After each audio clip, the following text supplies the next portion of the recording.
Hello, witches. How are you all doing today? Hopefully well. Uh-oh. Something happened. Tyler's running. Headdress. Yeah, the headdress. You need to go get his hat now. Yeah, his crown. We hope that you all have been having a wonderful week. We know we have a lot lots going to happen today in today's episode. We shall see. Will love bloom? Will someone's familiar win the battle of the Enchanted Circle Arena? We'll have to wait to find out. But before we get into the show, we have a ton of things that we need to go through. Well, not a ton, but some things. First and foremost, we'd like to thank our sponsor today. Thank you, Roll20. If you're ever curious about how we're doing our dice rolling action, how it looks all sparkly, or our maps or anything of that sort, you can check that out on Roll20. That's how we do all of the magical things. I know we're going to be having some more cool stuff in the future, so stay tuned. And of course, we have our supporter today, which is Finley Shods. Thank you, Finley, so much for supporting us. We super duper appreciate it. And also a reminder that tomorrow, it's a little bit weird, but tomorrow we have a show. We have a show on Sunday. It's back. But we do have our grand finale of Ascension, which is our long-running, almost 3-year campaign, which has been crazy. I'm going to be sad to see it go, but, life happens. So we hope that you will tune in. It's going to be quite an interesting episode. And of course, we may go a little long if we need to. We'll see what happens.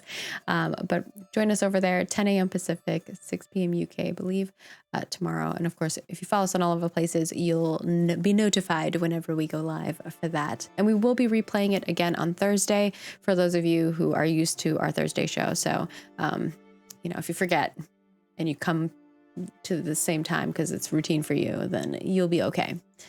We'll still have it for you. But of course, if you would like to support us and you want to see us do more stories and tell more amazing, adventures, which we have so many planned. We've already plotting for next year. We're locking in some really cool stuff. So I hope that you will check it out with us. But you can head on over to our Patreon where we have all kinds of goodies up there. So if you want to see those, head on over there. And also you can become a legend tier and above, and that gives you access to a private GM session, which I know Werewolf is plotting one currently, which is exciting. And the December one, which technically you have to be a sub, or you have to be a legend tier this month if you want to be part of December's private game, but that one is going to be our big Santa RPG one. So if you want to be part of the show and you want to see what happens, then yeah, definitely become a legend tier above so that you can be part of that private GM session and affect the live show for our crazy one-shot madness of the year. It's basically like if Santa's Village was an anime. It's pretty much what it is. And of course, you can become a Twitch sub right here and get access to some emotes. And you can become a YouTube member and get access to some of those emotes as well. And whether you're a YouTube member, a Twitch subscriber, or a patron, you can get access to our private Discord, where all of the goodies are discussed and chatted about. And of course, if you can't support us in monetary ways, take care of you and your peoples first and foremost. But you can watch us live here. Please clip. So if you're watching today, or if you see other people, please tell them clip, because we can only do it while we're live. And of course, watch us on YouTube, subscribe, like, comment, and follow us on Twitter and Facebook if Twitter continues to exist in the universe. Like, share, retweet, and comment. There's stuff already up there right now if you want to help support us. You may be like, oh, I don't have a lot of followers, but that doesn't matter. The algorithm just wants more. And with that, I'll hand it over to the GM, which is me. So you have to listen to my face talk a little bit more, but then soon you'll hear these lovely people who are much more awesome than me.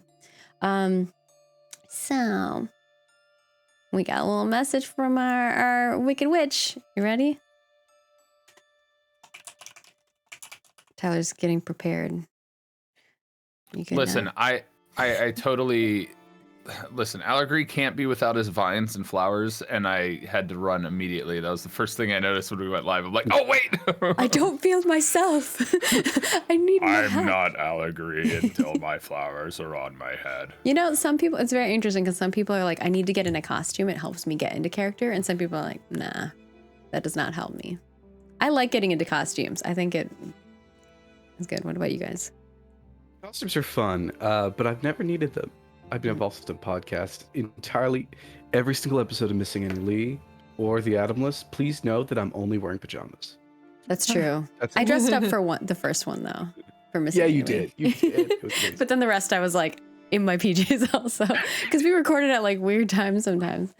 It's like 3 a.m. in the morning. Yeah. Sorry. All right, let's get it started. Ooh, I think we need like what type of music we want. I think this one will do. Mm-hmm. All right. Witches of Grimrose Academy. Today we find out who has the strongest soul binding. You already know I have all my bets on the spooky friends coven, although I will say Persephone's Fenshifter has an unfair advantage with the Keeper's Staff this year. Let's start a poll. Do you think the judges will let P use the Keeper's Staff in the arena? And then there's like a 100% emoji and a prohibited emoji. Do you guys vote on the emojis? We'll find out. We'll do a poll in chat too in a moment. I just want to make sure everyone is on an even playing field, right, witches? Anyways, did you see the strange Allegory and Zahir?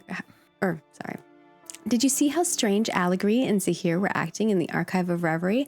I think this proves they have something to do with our dried up elder elm. It's looking pretty grim these days, don't you think? Also, poor Rowan went running away from Violet and Co. Wonder what they did to upset him. Maybe V has been trying to intimidate our favored to win in order to help her coven get an upper hand. How spicy. I guess we'll just have to see how the battle ends. See you at the Enchanted Circle Arena, witches. Hexo, hexo, wicked witch. And we start our episode with Allegory walking through the forest. As you're walking through, which path are you taking to get there? Are you taking the Whispering Willow Wilds path, or are you taking the Giant Timber Thicket path? I imagine Allegory would take the path that takes him through his favorite spot. So The whichever Wishing one Waters? that was. Yeah. That would be the Whispering Willow Wilds. That's what I figured. Yeah. So it's kind of like the longer path. I would say it's Maybe. the shorter path in the sense that there's actually a path. The Giant Timber Thicket is not a path. It's like bramble and complicated, as our legend tiers know, because some of them got stuck in the thicket. Perfect. But yeah, like one of them had to like pull the other one out. It was madness. So yeah, you go through this wilds, and we've talked about what this place looks like before, but if you're just tuning in today, this is a very magical looking forest. There are these like weeping willows, but the leaves on them are like sparkling and tingling, and you almost have like this semblance of like a glowing bioluminescence area as you're walking through.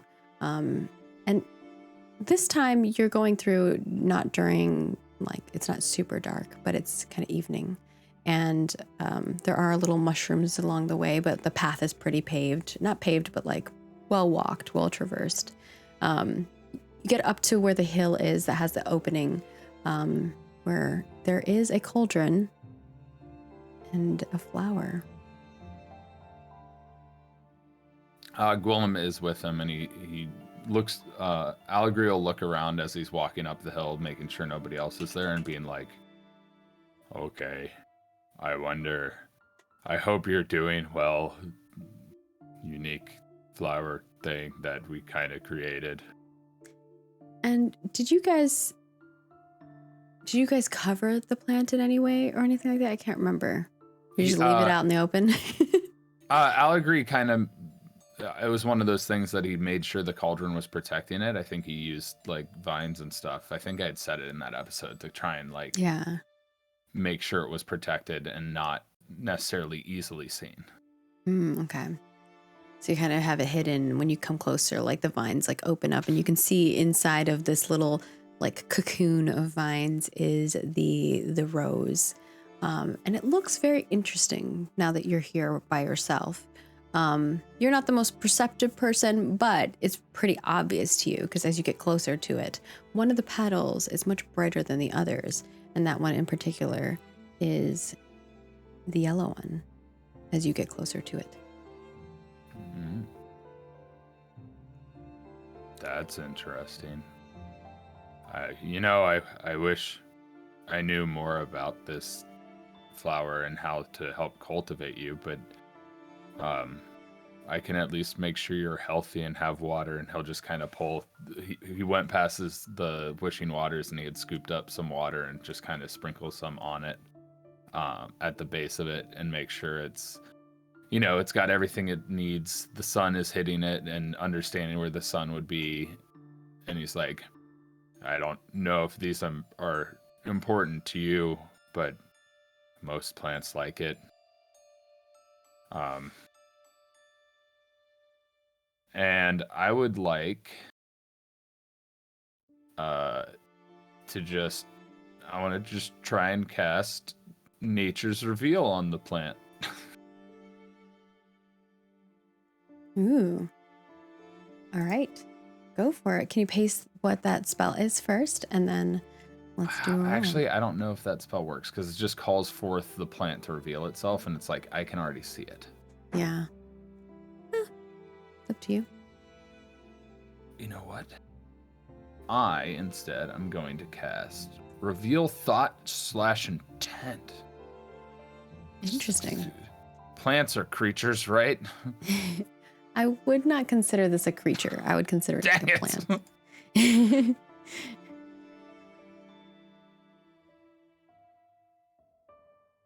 Well, it's not faltering in any way, so I don't want to cast Support Wildlife. I'm not casting anything. You don't have to cast anything. No, fine. I'm casting this.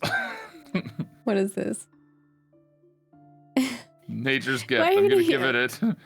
I'm gonna just put it hear in it? there with the plant. I'm just gonna put it in there and be like, if you need it. You want to give the plant a salve? Yeah, I'm just gonna, Allegre's donating a gift of healing things. I don't know what's wrong with you, but if you feel broken, here you go. Yeah,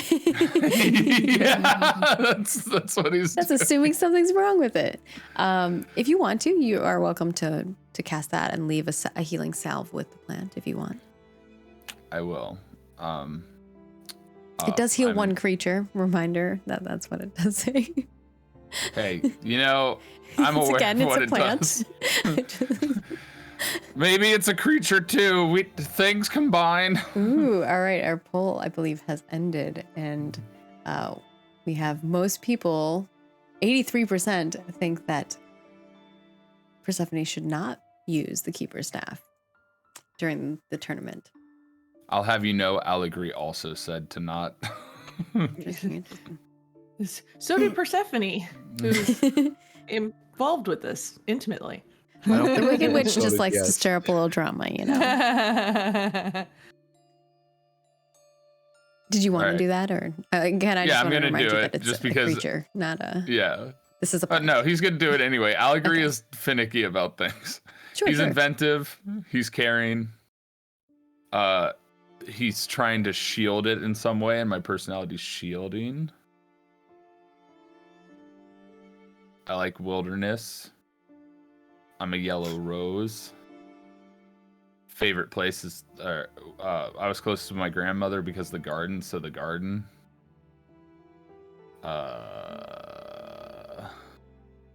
Was that 7 now?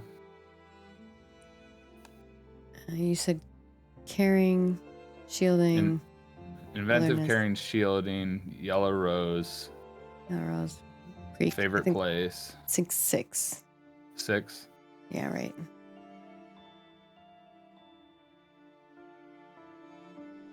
That Yeah, works. because it's not about your. This is not about your grandma, but the element of the other part of your grandma is the reason why. So, Correct. 6. Yeah, 6. it would be 7 if your grandmother was involved in some way. If only grandma was here. Yeah. 13. Success. Success. Tell us That's what just- this looks like and how you leave it there.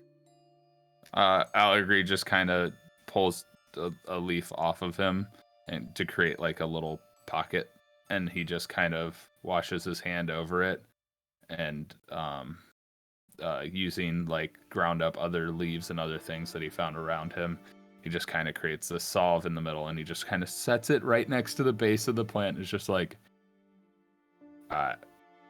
it may not be helpful, but at least it's there if you need it.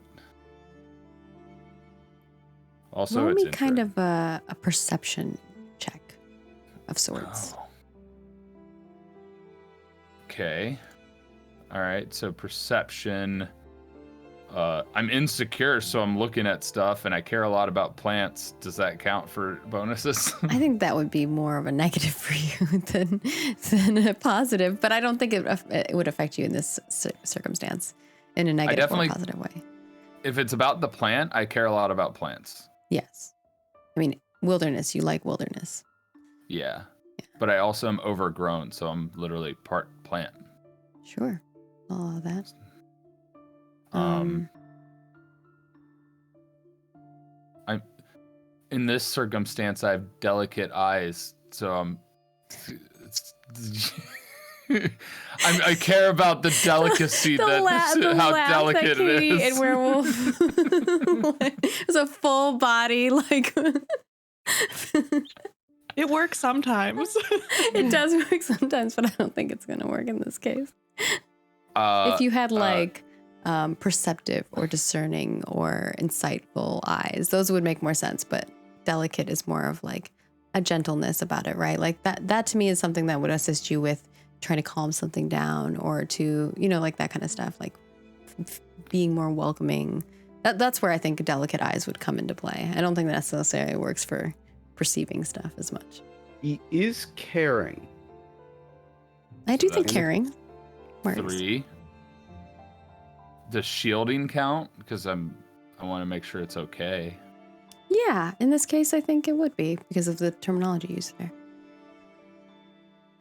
Chad's like every episode. I have to bring it up once every time. I was here when it was birthed. Circumstantial, yes, I like it. And you are a nurturing spirit, a yellow rose, so 6. you get a bonus for this roll specifically. So I did 6. Yeah, and it will be just a normal roll from the top. 15. All right. Tell me what this looks like when you notice something different about the rose as you place the salve down, and I'll explain what you see. As he's like placing the salve down, obviously he's talking to it and looking at it. I imagine he just kind of like moves his head closer after seeing something different. Just kind of like, it's like, what's that? That looks different. Yeah, you look a little closer and you're like, it's almost like you blink. You're like, am I seeing things? But no, as you place the salve down, the leaf that was yellow kind of flickers a bit.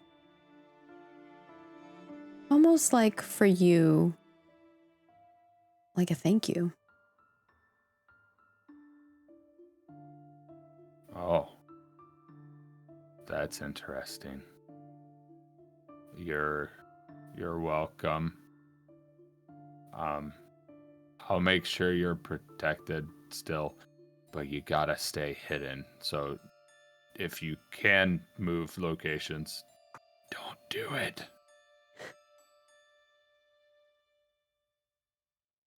You stand out, and that's not a bad thing. And he'll kind of like just put the protective vines back and walk away. You put the protective vines back, but our camera still is inside. The camera view is from like the inside when the vines close. As the vines close, the rose itself, the petals start changing color, and it looks just like a normal rose. We see Allegory and Gwillem kind of wander off as Gwillem goes rolling down the hill very excitedly. We just hear, whee! And we're going to pan back into the library. We see Rowan kind of running away as they've just been like void interrogated. And Zahir and Violet, you are in this room by yourselves. There are windows. You can also see outside. People can see inside.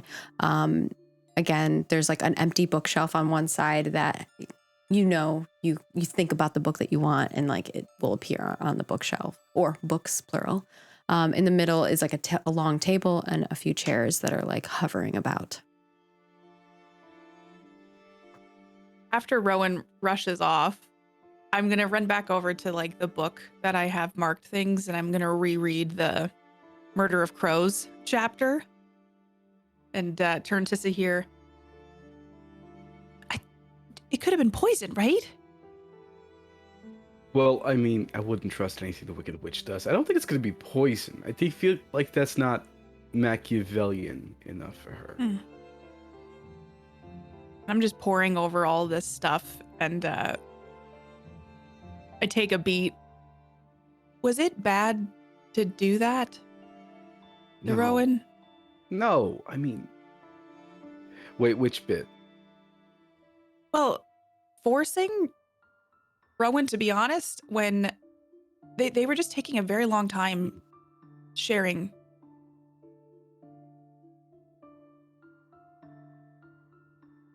You didn't harm Rowan, but it wasn't nice. And to be fair, I helped, so it's as much as on me as it is on you. Do you think he hates us now? Hate is a strong word. I mean, I think he's less likely to ask you out to the next dance, but, you know... What was that Oh. about? He likes you me? not... Sweetie, Violet, I'm gonna ask you something. It's gonna sound mean. It's not mean. Are you, like, completely oblivious to that kind of thing? Yeah, I don't know. I mean, they played a prank on me. Look, some people, when they like someone, they do mean things to them. That's a thing. I don't know why it's a thing. It's not what I do, but, you know, it's a thing. I guess I But don't understand that. You said that during your punishment, Rowan helped, like, picked up your, you know, Yeah, did the Rowan work for felt you. bad and picked up all the poo.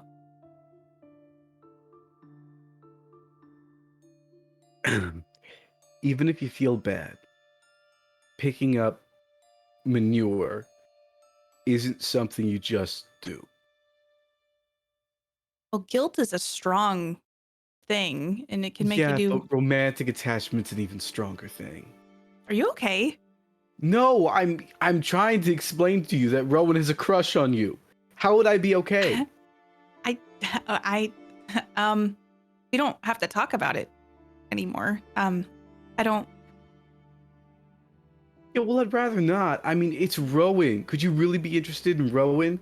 I don't know Rowan, except the fact that the prank and then picking up the poo. But overall, like, I guess, I mean, helped Allegory. So just go and date Rowan then. It's fine. I am so confused by Zahir's behavior at this moment. Yeah, I didn't say I was gonna do that. I mean, they don't probably like me anymore, to be honest.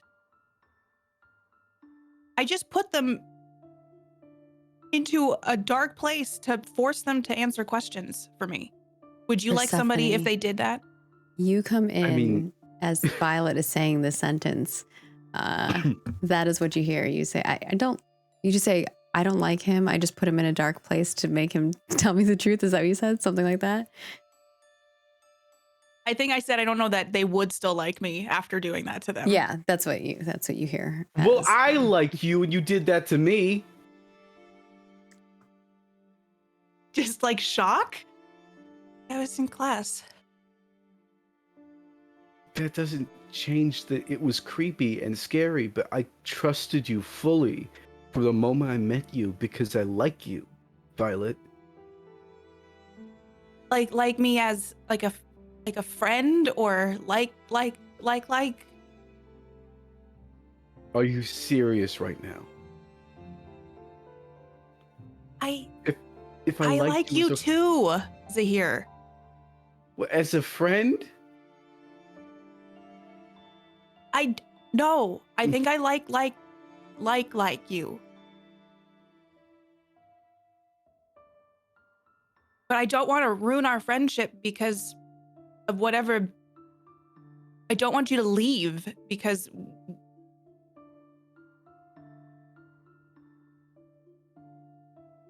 what if Hi, things go Persephone. bad? Persephone. Hi. Hello. It's We nice were to doing see a bit. everyone. Yeah, sounded like it. We have Really? a play. A bit of play? Come on now. Yeah, I'm Persephone, not no. buying any of what you're selling right now. I already told Persephone Oh, that I was interested in you, so she now knows. you know about me too.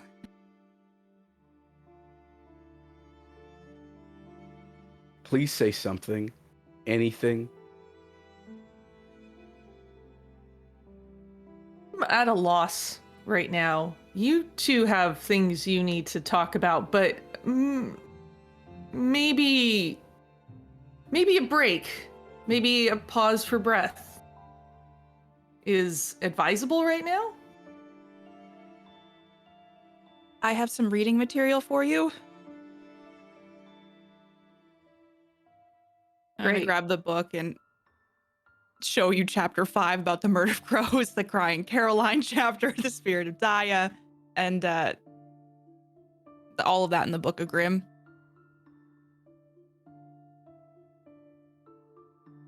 Yeah. Okay. That's So I read those today. This is very romantic. Is this a date? I don't know. Is it a date? Do you want it to be a date? Do you want to go on a Persephone's date? gonna go grab Zahir by the arm and be like, "We'll be right back," I'm just gonna And- stand there like in shock. and just drag him To away leave, like, somewhere else for a minute. just kind of like standing alone with my hands out in an empty room now.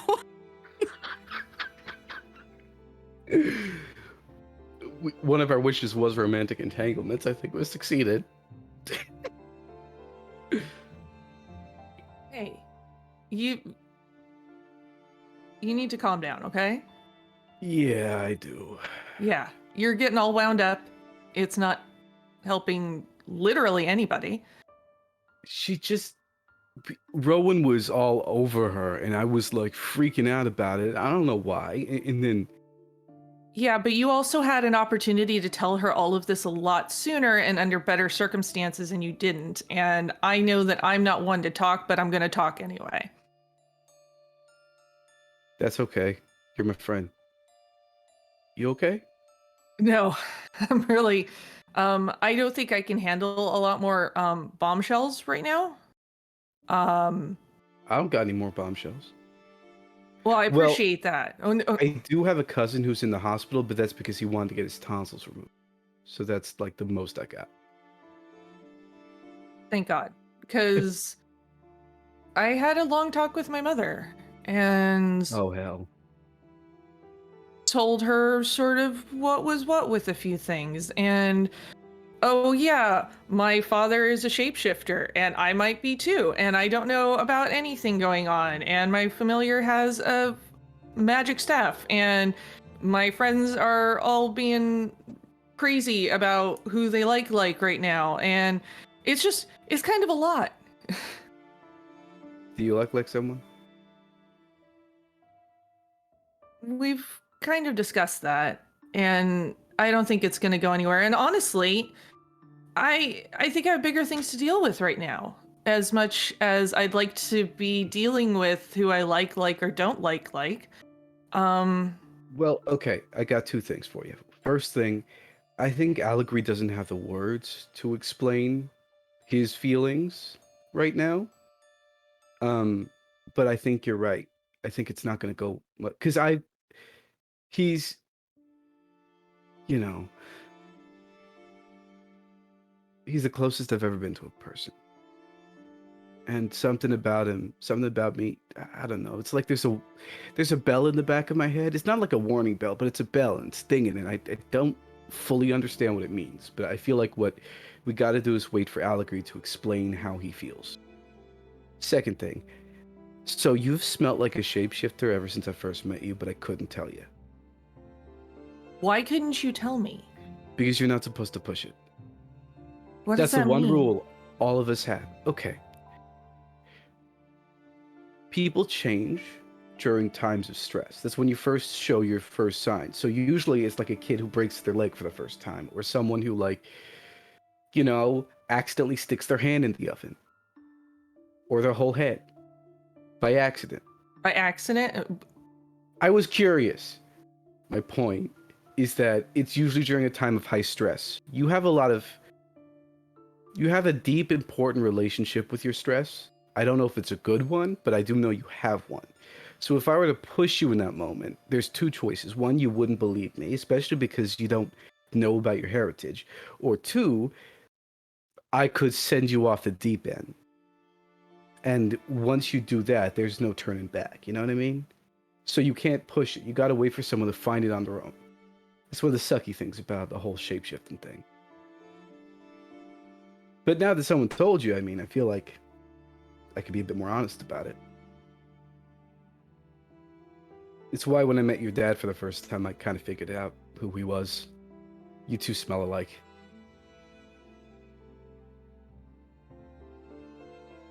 I'm just tired of people not telling me things. It's one of those things that I couldn't tell you. It's the rule. You sound like my mother. There are certain traditions that people like us have. People like you and me. Certain things we don't talk about until the right time. It's one of the first things I was taught. Well, that and not to stick my head in the oven, but you know. Tied. I think usually people show signs younger, but that doesn't mean you can't change when you're older. It's just rarer. I wouldn't even know how to go about trying. Well, that's because... Have you ever gotten a really bad scar? I can't say that I have. Okay, well, when you get like a bad cut and your nerves are severed, you can't really feel anything around there for a time. And then you build up new neural pathways and then you start to feel again. It's kind of like that. You don't know how to do it because you haven't done it yet. Once you do it, then you're going to have it's going to stick in the back of your brain. As far as I know, werestags are different than werewolves, so you're probably not going to, or whatever you choose to turn into, you know? Maybe you have a choice, I don't know. But it's probably not going to be as... I got a really painful relationship with my shifting. Maybe not for you, you know what I mean? But you'll know what it is when it comes. You just have to either make it come or wait for it to come. And I don't mean you should start throwing yourself down the stairs. Please don't do that. Should I just stick my head in the oven? No, not a good idea. Especially because intention is how you know that you're not really in danger. Or you're not really... I think I'm going to send a letter to my mother. She'll probably figure out. Or like she'll know a family member who does. You know? If you're comfortable with that. I don't want to speak for you. I just want to understand and know where I came from, and you know, if there's more to me than there appears to be, what that is. And Persephone, I can tell you right now, there's always more to you than appears to be. You lock yourself up so tight. I think there's so much more to you that you haven't explored yet. And I think all it's going to do is, you know, take some time, take some freedom. We're young. That's the best part about being young. You don't know everything about yourself just yet. I didn't know that I'd be romantically interested in anyone until I was romantically interested with someone, you know? Can I ask you a favor then? Sure. Next time when the full moon rolls around, can I come with you so I can understand better, like what you go through? Maybe it would help me better understand me.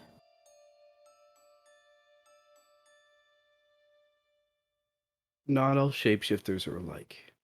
I don't know if you have a relationship with the moon, but yes. Well, and I'm not saying that. I'm just Well, saying. I know, but it's worthwhile telling you. Just so you don't like. This is the point, right? No more secrets. No more secrets. Please. Also, that perfume that you always wear, that really smells nice. Thank you. And your Right. heart beats a bit too quick. You should probably get that checked out. Remember that whole thing about no more bombshells?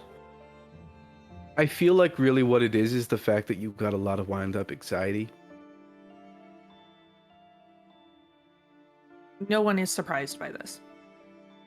That's right. See? No more bombshells. Speaking of bombshells, I think you need to go and have a calm talk with Violet. Do I have to? Yeah, you have to. Oh, great.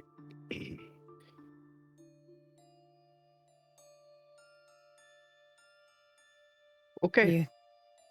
You got this.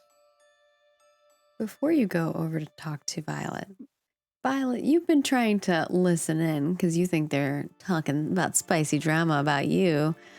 Yeah. Zahir and Persephone, are you trying to be like quiet about what this conversation that you're having? Are you trying to like make it so other people don't hear you? I definitely would not want everybody to know what's up, especially because, you know, my mother's told me that, you know, my father could put me in danger and all of that. So it's definitely where I've like pulled him to like a quiet, more secluded area of the library. All right, then this is going to be a roll, Violet, to see if you can ninja your way near enough to hear and also like if you hear anything. So let's see how this roll goes. And Zahir and Persephone, you are welcome to have some counters to this too. So if you have characteristics that would negatively affect this roll, you are welcome to add them as well. I was gonna simply say, Persephone has a spell she's used in the past for this particular purpose to keep from peering ears. Oh, you're right. I actually haven't even gotten to use it. I have idle gossip. Would you like to use it? Would you have used I it before? would. Okay. I'd like we'll to do try a little it. rewind. There's some magic Sorry, I didn't at even think play. about that. And I just know you've wanted to use your spells, so I was like, opportunity. yeah, this was the first spell I came up with, and I haven't used it once. Okay. We will see if your spell works. Okay. Do you need me to paste what the spell is into the chat? Paste it in chat so we know what. Let's see. Actually, is there there we go. So this is idle gossip, and it causes voices in the target's head to basically keep them from hearing other things. For pluses, let's see what I've got. I'm Violet's not gonna hear like sure that I something have a completely lot of different. really great pluses for this. Confident that nobody's going to hear because the spell's going to work. I can see that, yeah. Pushy because I'm kind of pushing this cacophony into somebody else's head. Yeah, I would agree with that. Maybe that I admire Zahir, so I really want to keep this quiet between us. Yeah, I would allow that. What's the reason why Okay. you admire him? Oh, You only get the one part, the admire part, but not Yeah, the reason why. I kind of figured. Your eyes are mischievous, and this is a mischievous thing to do. There's no eyes involved in this, so I don't think that would work. But this would this would make sense. My spell book is chaotic, and it's causing a chaotic sound in somebody's head. Yeah, I'm okay. I'm cool with that. Mm-hmm. That gives me 4, and then because of my rose, I think. Yes, this is 100% a Keeper's Disciple thing. So Very 5. much. Yeah. You like oddities, and most of the time gossip revolves around oddities. I don't know if things that that applies stand to out. this. Oh, dang. I'm trying. You hate running, and this is running away from your problems. No, but that's funny. You all have run away from problems. It's great. Yeah. So much. I think that's kind of what I have. So that would be +5. All right. Doo-ba-doo. One moment, though. Oh, sorry. Katie, do you have anything that would give a negative in this case that would allow you to hear? If I'm in line of sight, I could try to read lips with discerning eyes. I would say that, yeah. I'm scrappy, so because I think this is about me at first, I'm going to try to be covert and get over to a position where even maybe I'm like, I can hear, but I'm not suspicious. I could see that. I would Scrappy say that or makes sense for this. cunning. Ooh, both of those are good. I think they both apply. I mean, does anyone disagree with that? I Does don't. that you don't agree? I mean, I don't disagree. I thought you said you don't agree. Yeah, I agree. So Okay. I'm insightful, Yep. so I'm trying to figure this out. I'm anxious, and I'm anxious to know what they're talking about. I don't know if that's a negative or a positive. I don't think that will help you in this case. But I do feel think the if other one- anything, that would be a negative because your anxiety might allow the spell to latch onto you. that's that much. true. Okay, That so is we'll true. we'll be This is back a to spell 3. about kind of exploiting those anxieties. Yeah. Yeah. Did we use the discerning eyes to be able to read lips? Yeah, we did. We did. Yep. Okay, Mhm. I just want to make sure. That one did. This time it did apply. The eyes applied. With those negatives and what I rolled, does that push me down into a fail? Yeah, currently, unless we have, But we're not quite. So My there yeah. yet. question Going? is because the modifier changed, do you re-roll? Ooh, I can do that. it's up if to you you guys. want. Whatever we want to rule for it. Otherwise, Yeah, we I can go go with this like a roll little and we can fast. subtract. I will I've say- always done the thing where if like it's an early click and the modifiers aren't there, you re-roll. We can make that a rule if we want. Yeah, I'm cool with that. But I want to mention one more thing. I feel like you like honesty, and we're hiding our honesty from you right now. Yeah, I definitely. Ooh. I think that's a motivator. I don't like being alone, and I've been left alone. Oh, I think it's gonna hinder you actually. So you're at a 3. Yeah, I do. So here's my best friend. 4. That puts you back up at 4. This is a I'm roller worried about coaster for. I know. I'm worried about Persephone. Oh no. Oh my god. Yep. Also, ooh, I'm a Grimrose. I don't know if that matters. No. You're no. also The Grimrose will you're- apply here. you're It also will? right near your favorite place. But I was don't gonna know if say that we're helps in you. the library, which is my favorite place. Yes. So I will give you that, but I won't. The Grimrose won't apply here. Okay. So it's 6. So that's 6. So that's a -6 on Which- your roll here. But what So was your that's- adding? Mine was was your- 5, so it gives me a -1. -1. Yes, you're at Ooh, -1. Ooh, Okay. interesting. This got a little dramatic. All right. -1. Oh my god. I believe Oh, in that you. is a straight up fail. So- That's a fail. Damn. Well, I get to mark Violet. it in my spell book. Yeah, mark so- it in your spell book. Because in Witches and Spellcraft, even through failure, we learn. You Violet, succeed. I'm going to throw this to you. So when a failure happens, it's not always the head witch who gets to describe it. Sometimes it's another witch. And I think this makes sense for Violet to describe how this spell doesn't work. So I think, Persephone, you do think the spell works. You have this conversation with Zahir. But how does it not work, Violet? I think I'm trying to be covert and like get over to kind of position myself to overhear this conversation because I'm like, oh God, they're going to talk about me and hear what's going to happen. And I go up to a bookshelf to try to get a book to like, oh, I'm just looking at a book. So I think about a book and I just think whatever book and it sends one over to me. And I'm opening it. Title of the book is whatever.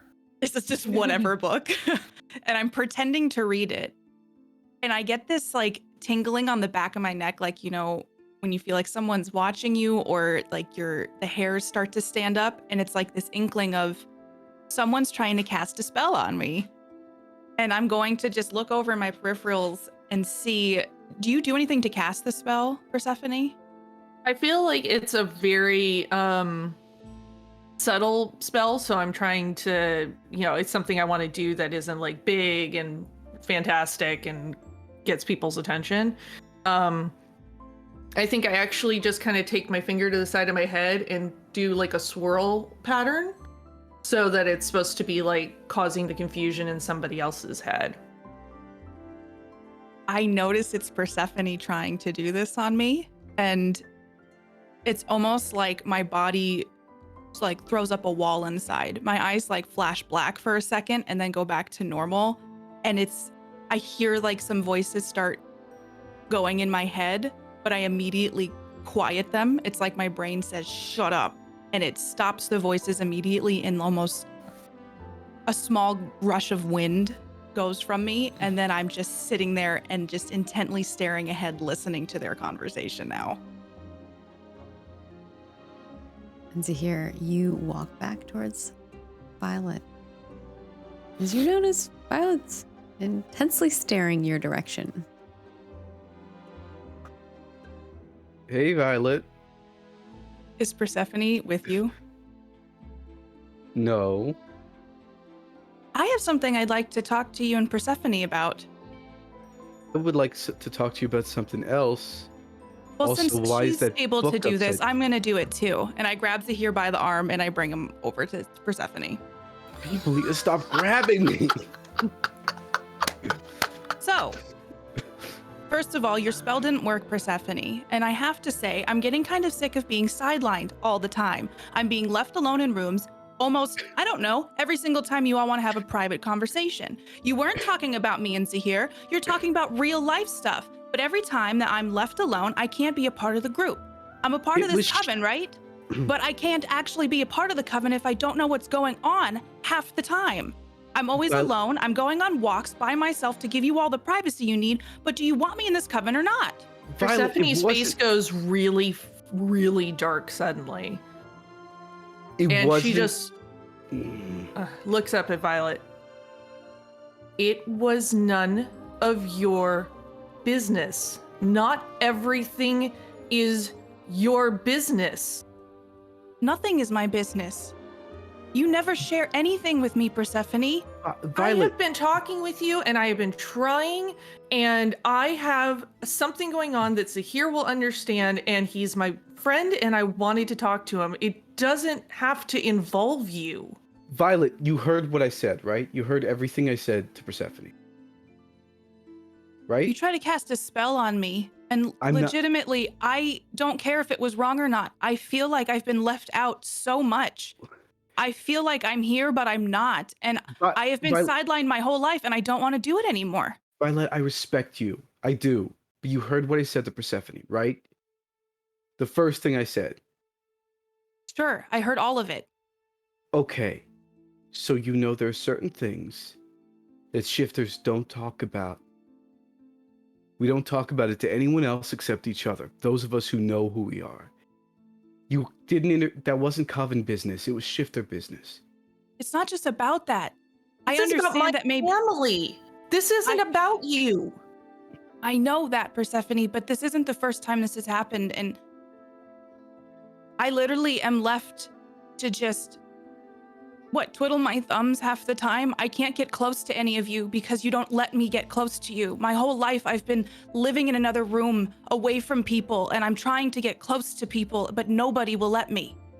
I have been trying. We talk.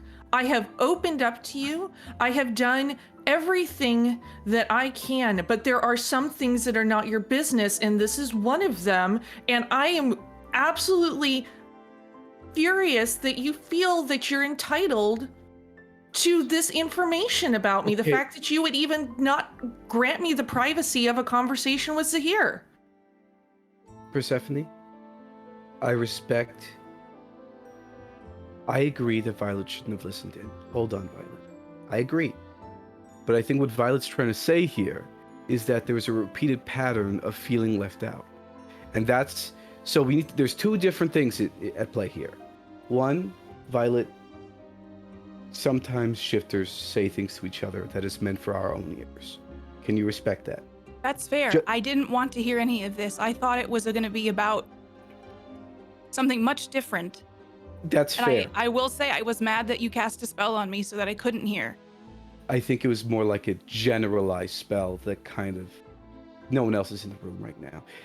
Okay, so there's that. Persephone, can you respect that Violet feels a bit left out and separated from all of us, and that we need to do a bit more work to integrate her into the coven outside of this one conversation that she was not supposed to hear, and she recognizes that? I can, to a degree, but she could also just have this conversation with me instead of coming terrassing around the corner and trying to eavesdrop when I was trying to have a conversation about something very personal and private. And frankly, I'm, like I said, enraged, and I'm embarrassed. I'm fully embarrassed right now. There's nothing to be embarrassed about.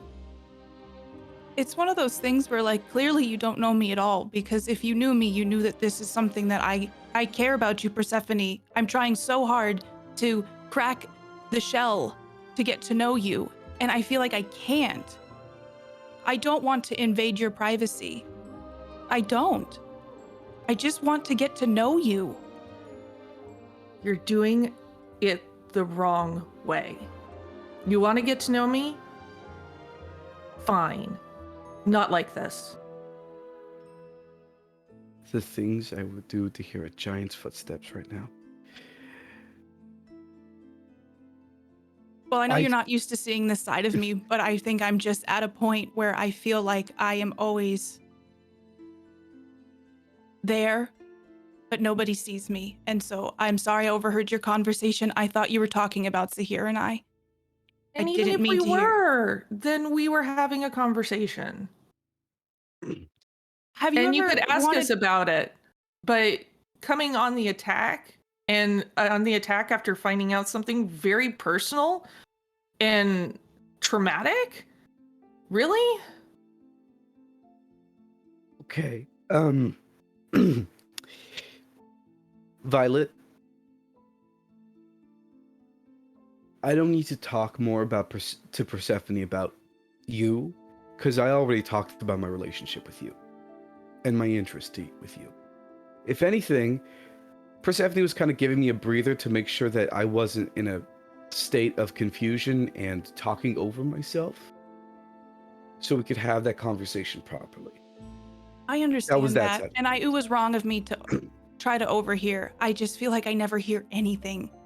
I think I'm gonna go because clearly I'm upsetting Persephone. No, this is not. You're not gonna go right now. I think you're an incredibly powerful witch who spent a lot of time being isolated. Maybe not physically, but emotionally. And I feel like you are letting that trauma, and you're capable of so much that it's making you resort to things you don't want to resort to. Rowan with the void of honesty. I feel like you're letting your bad experiences with isolation from your parents act for you right now. And Persephone, I feel like you're so used to having every part of your life examined by a mother who knows all, that you're letting your closed offness speak for you. And as for me, I'm clearly a bit of an emotional mess right now, because there is a little wet fire inside my heart making me sad all the time. Yeah, speaking of that. Shit. Add I hate darkness. Should I replace one or You replace add one. one? I think I don't have the time to hate bullying anymore. I mean, Woo. you're kind of bullying Violet into staying there right now, so. Yeah. That makes sense. I lead, like, while I'm having this conversation, flick a light on. I'm going to turn to Persephone, and I'm not sure if you're going to meet my eyes or whatever, but I'm going to try to see if you will look at me. Oh, she will definitely look, because she's still pretty pissed off. Okay. I know you're mad at me. I just want you to know I don't think we're so different. I want to know who I am too, and I'm really sorry that all this stuff happened to you. It's not fair. And I didn't mean to overhear it. It just happened today. And I'm upset. I know you're upset. And you can be as upset with me as you want for as long as you need. I just needed to say my piece too.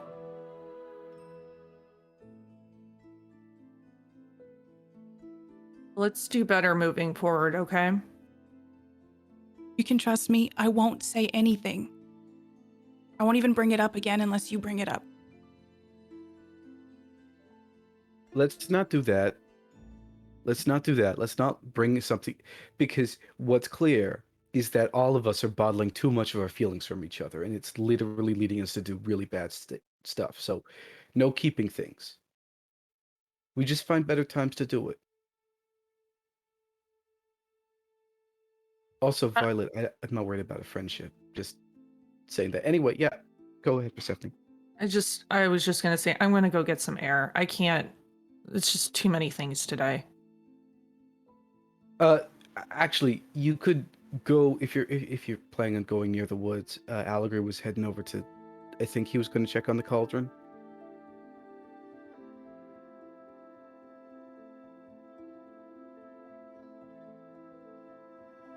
I think I need some alone time. That's fair. Just thought I'd offer.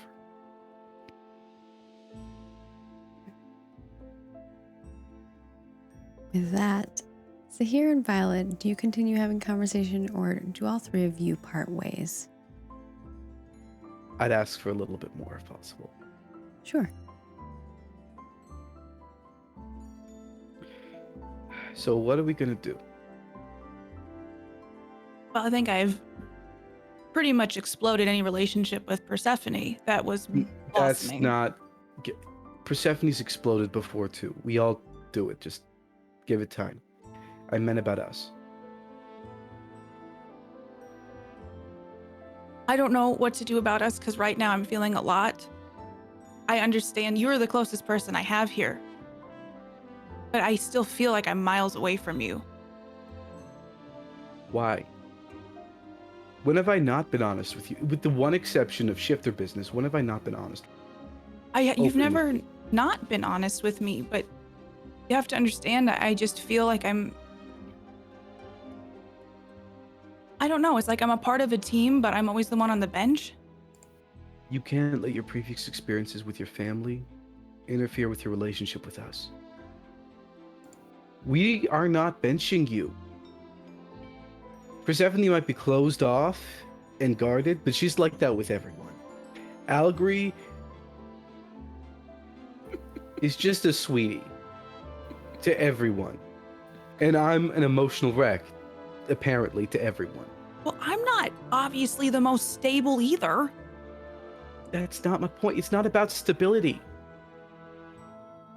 We're the Woven Rose. None of us are stable. Allegory has relationship issues with his father, especially considering what happened to his... Persephone has relationships with her mother. That's an issue. I am the first person in my family to ever walk through these doors and feel immense stress from that. Bellspree's a freaking empress. None of us are stable. All of us are falling apart. That's the reason why we have a coven. We're not perfect, no. But look, we're all trying our best here. All of us. I promise you, we're all trying our best. None of us are trying to exclude you. None of us are trying to keep things from you. And if you talk to us, we're honest about your insecurities, we'd be more honest about it. Your separation is understandable, but it's you, Violet. And I'm trusting you to not think of that as an insult. But it's coming from you. I suppose when I look back on my experience so far, I have felt differently. But if that's how you feel, I can think about it and see where I land. But you all were so solidified before I showed up. And there was so many discussions about even if I should be in the coven. And I am in the coven now, that's probably stemming from my own insecurity that, do I belong? But when side conversations happen and it feels like important life stuff, and I'm just constantly only there to help cast spells occasionally, I don't know how I can interject or ask if someone doesn't answer me either. I've tried with Persephone to have some conversations, and I know we're both busy and we don't have as much time together, but I'm doing my best too. So you don't... When Persephone's closed off and guarded, it's not best to push her. You come to one of us. You come to Allegory, you come to me, you send a letter to Bellspray. When was the last time you talked to her anyway? I guess the last time we saw Bellspray? I send her letters every week. I think Allegory does too, although I haven't really talked to him about it. I'm certain that Persephone does. I mean...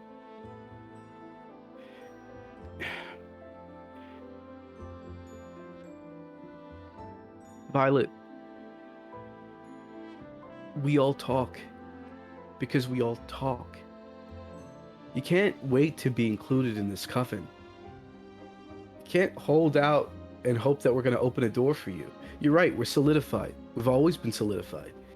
So you've got to start inserting yourself. Not like this, but, in general. You got to send a letter to Bellspray. You got to, next time Allegory goes out for a walk in the woods, you gotta link arms with him and join him. You gotta ask me if you want to hang out in the full moon or not, although I'm not the best company. Sometimes when you're alone with Persephone, you gotta just enjoy the quiet. Or play a game. Perhaps I wasn't... Yeah. It goes back to a lot of what in her Violet's head right now is just, oh, I'm not doing enough. Oh, I'm not the one making the effort. I'm the person who still needs to fix everything. Oh, it's everything my parents ingrained in me. Shit. Sorry. I see what you're saying. I gotta take the first steps. I have to be the one to lead the way.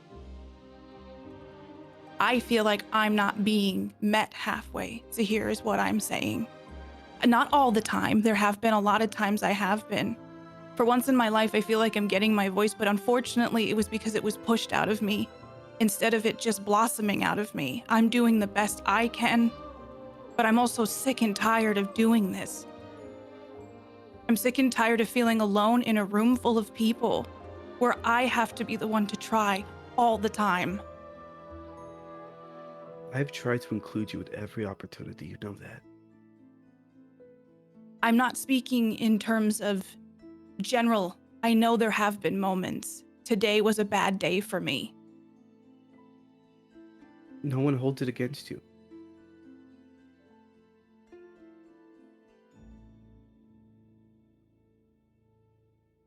I just feel like I'm kept at arm's length, and I feel like what's so wrong with me that I can't be brought in to the fold. Violet, there's nothing wrong with you. There's nothing that's ever been wrong with you. Zahir, I really appreciate you. You have been nothing but kind since I've been here. You have included me, and you have been honestly wonderful. I'm sorry you had to see me that way. and I don't want to make your day any more difficult. No, don't do this. Don't close yourself off to me. I'm not. I'm gonna go on a walk.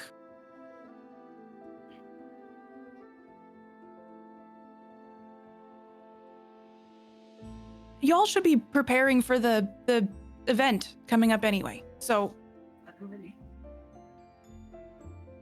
This is what I hate about witches.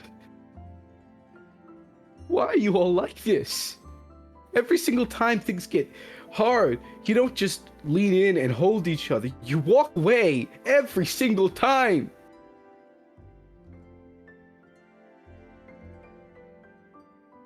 Go enjoy your walk. And I leave. And I was just about, I was about to give him a hug. So I'll watch Zahir just walk away. As Violet watches Zahir walk away, and the coven is a bit distracted and torn. We have Persephone getting some alone time, maybe in the courtyard, her favorite place. Violet in the library, pondering what just happened. Zahir thinking about all the things that were said as he walks out of the library doorway. And Allegory with Gwillem coming out of the forest, seeing the school once more. We're gonna fade to the next day. 'Cause what's better than a whole coven having to come back together to work together in a tournament after drama? Well, That Allegory knows nothing about. the next day in the grand courtyard, there is a whole bunch of decorations that have been set. In the center is a giant portal that has been made, and all of the students who are going to come to the tournament, whether they're going to view the tournament or they're going to be part of the big event, are making their way. And how this courtyard looks is that there's this portal in the center, and there's these walkways that go from each of the spires of these schools. So you have the one with the pink rose for the Keeper's Disciples, and you see Keeper Disciples students kind of walking towards. And same with the Order of the Flame, the Shadow Seekers, and the Nurturing Spirits. And they all come together as folks are walking through this portal. On the other side, as you walk through, it's like every other portal that you've been through. You feel this coolness tingle across your body as you walk through, and you see this beautiful, very immaculate area, as we've described before, where the land of the Fen Shifters is. There's a giant fountain that greets you right away immediately, with a statue of a white elm, or a white elk. Sorry, the wrong word. E-words, elk and elm. We have both of them as important people in this story. And you see these two huge stairways that go up into this massive coliseum of an arena where there's seating all around, and in the center is where the tournament is taking place. If you are if you're a coven who's going to be partaking in it, you're actually not going to follow those long stairways. You're going to take the pathway on the right, and you must be able to go through. There is somebody, kind of a little fairy, that's kind of like watching that area, and only making that area visible to the students who should be going through, which are, and we will be introducing them into the arena. First and foremost, we have the Eternal Voyage, which is consisting of Arnza Shepu, Felix Katernak, and Fenway. And you see kind of this strong warrior-looking type of person who is Anza, and she's kind of like standing there next to her companions. Felix has black hair and eyes, almost like a little bit ominous, but there's something beautiful about Felix. And next to them is Fenway. And Fenway, on the top of their shoulder, wrapped around their neck, is a snaker pillar, and it kind of vibrates with electricity. And they look clean and sleek and very handsome. They have big brown eyes. And they're carrying a spell book that looks like a joystick. It's like a joystick. Next you have on another section is the Sisters of the Night Shadow. And they are all, we have Mercury, who has like this serpentine hair and really mesmerizing eyes. And she kind of is a little bit enchanting. And next to her is this kind of like medium-sized fruit bat-looking platypus creature called Punky. And it kind of like is just dangling off her arm, like upside down. It's pretty big. It's a pretty big fruit bat. Fruit bats are pretty big. Look them up. They're kind of weird. You think a little bat? It's not. It's massive. And then you have Maya Shadow, who everyone can smell from a mile away. And Maya is smelly, grotesque troll. They've got like really messy raven hair, wild eyes. They look like they're ready, and they kind of are glaring at your coven as you walk through. And with them is their familiar Valen, which is kind of like this large dog-sized tiger pattern fur head with mantis shrimp legs and shrimpy bits underneath their fur, which Katie has seen before, Violet has seen during the slumber. And then we've got the spooky friends, which you have met some of. We've got Goal, who is this giant tree folk creature. They've got messy hair, dark eyes. They look pretty like calm and like easygoing, actually. And next to them is their familiar, which looks like an octopus. It's about the size of like a cat. And it's an octopus with like dragonfly wings and stuff. It's very interesting. And then there's Saturday Adams, which is kind of gangly and loomy with messy hair and piercing eyes. And they look really energetic, but kind of a little crazy. And Rowan, who you all have met, who's very handsome, athletic, dexterous, has shoulder-length raven hair, piercing pale eyes that you just could look into forever. And they are kind of being very quiet compared to the rest of their coven. And next to them is their familiar as well, which is Ray, which is like a raccoon eagle looking creature that's about the size of a medium dog, who Violet has also met before. And then last but not least in their coven is Felix Flame, who is tall and they're kind of smirking. They have straight black hair and black with umber, like sparky embers in their eyes. And they look pretty charismatic, and they're kind of the person that you've noticed in school is very ambitious. Like they're always trying to like gain power of some sort. But they're very like tidy and you know. And with that, we have your coven. As you all walk in, you see, you have Maya who's glaring at you, and you have Rowan who once would probably have looked at Violet in a different way, is now kind of trying to be very quiet and avoid eye contact as much as possible with especially Violet, but definitely not looking your guys' way as you enter the arena. And we have what you guys have named now, your Woven Rose is their coven's name. And the battle begins. The first... oh, go ahead. Before the battle, can I just go and Allegre's like walking around being like, is that an octagon fly? Ooh, what are you? Like going around and like saying hi to all of the animals and like ignoring the owners except for Maya. He like, hi Maya. Yeah, you can totally go and say hi to all the animals for sure. And the animals will kind of, the octopus dragonfly kind of like dingles their little octopus legs and they like hug your hand.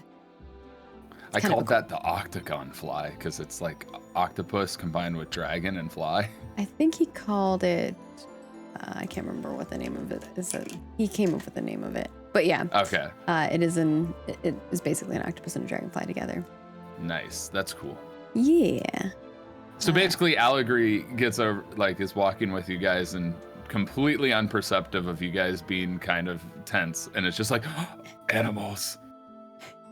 Makes sense. The rest of your companions are maybe like there's a little tension, do you think, when you guys are all there? Yeah. Yeah. And with that, the first challenge begins, and there's like a trumpet that's like brr, brr, brr, as you all are hearing people kind of move off. You each have your own kind of stages in the sections of the space. There's a space where like you have a pedestal with the Rowan Rose section. You have a place where you can put your stuff. The rest of your companions can go up there while whoever's familiar is out on the field. You have the Eternal Voyage, the Sisters of the Night Shadow, and finally on the last side you have the Maya, or not Maya, the Spooky Friends. So it's kind of like spread out along the path, and in the center is where the tournament takes place. The first challenge, as the center kind of drops and you're all on your little pedestals, you see below the ground disappears and all you see is clouds down below. And there's clouds around you. You're basically on like a floating island, it looks like. And the clouds below, it looks like if someone fell, they're going to like basically, you're just going to drop forever. There are these pedestals that form. You see them kind of like flashing up from the ground. A ton of clouds formulate around them. And you can see like a little gust of wind slightly moving every once in a while.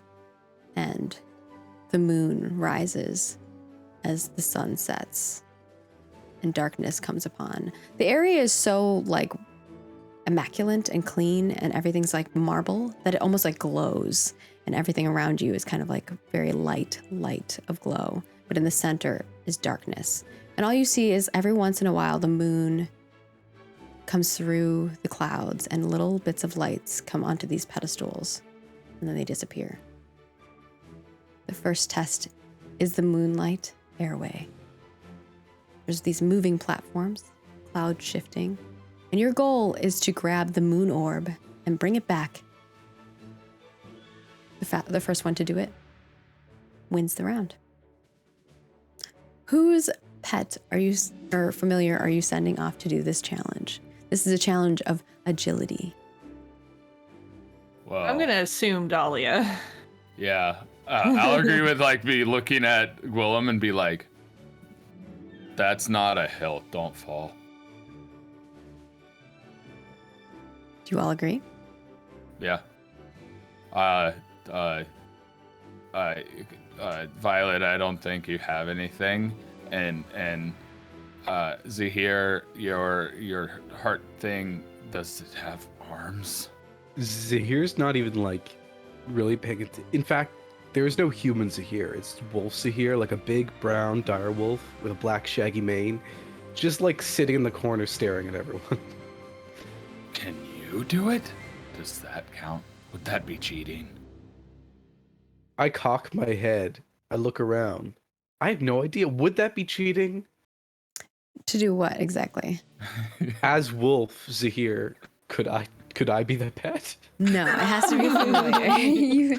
you cannot as a because you're still a witch, and even though you are like you're a shifter of sorts,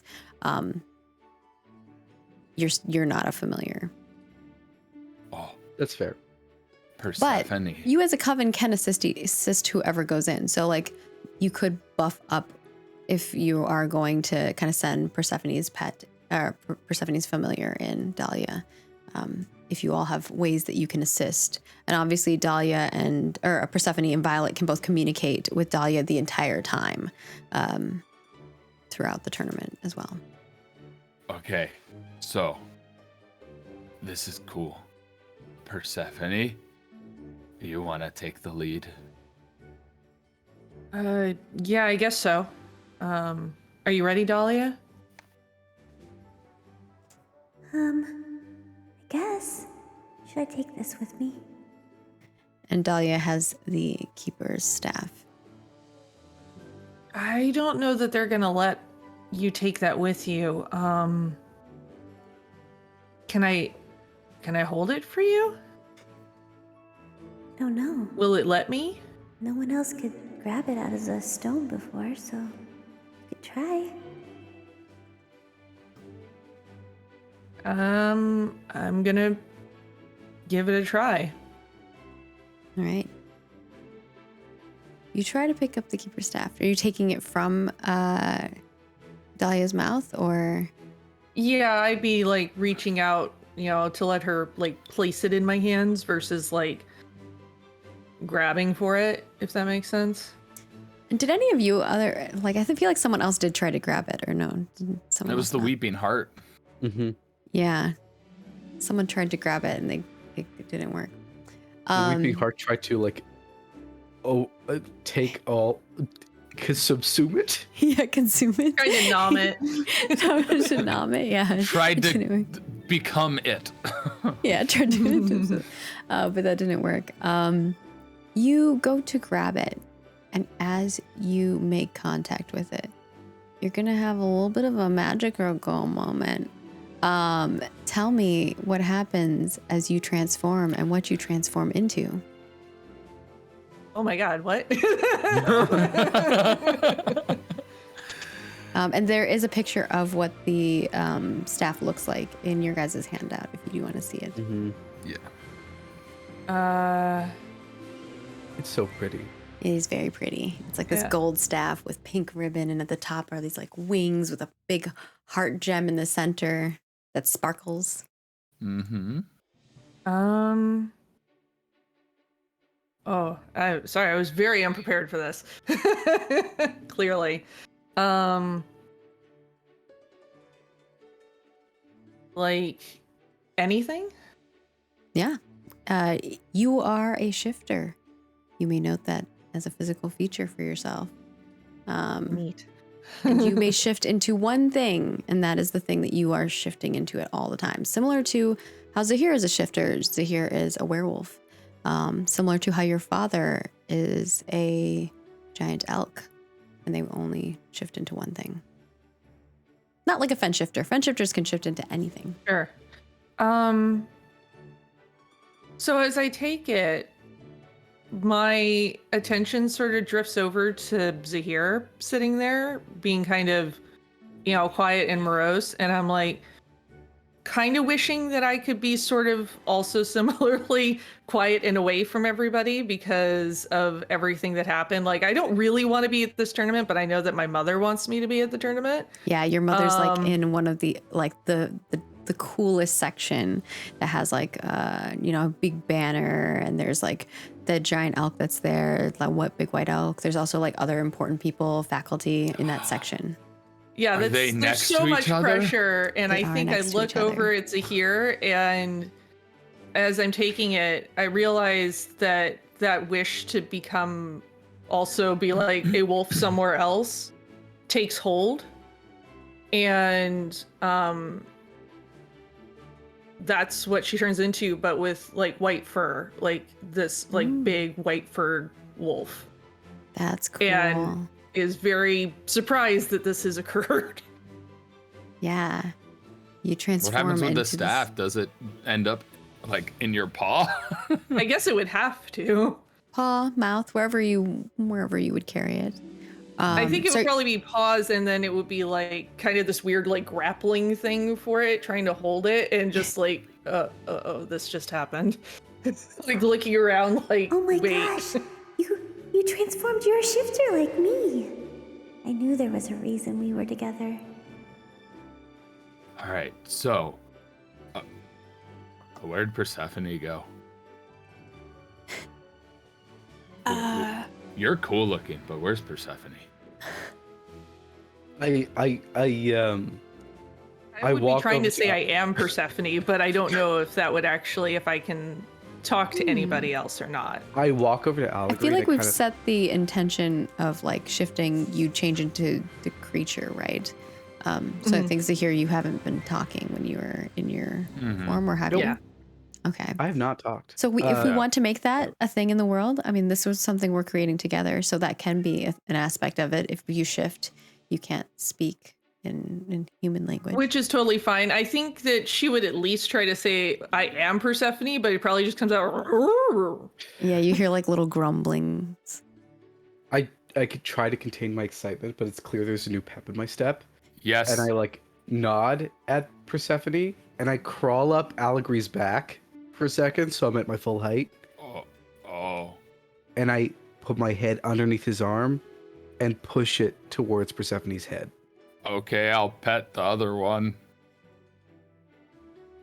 Violet, just tell him that it's Persephone. Oh, yeah, that's Persephone now. No, it's not. And I'm gonna nod my head. Violet, you Whoa. understand Zahir and Persephone, actually. Yeah. Wait. What? What? I look at Persephone kind of like, this isn't my story to tell kind of thing. And I'm gonna say back to her, you know the details, and I clearly can't express them to, ironically, anybody but you and Zahir right now. Okay, but how are you?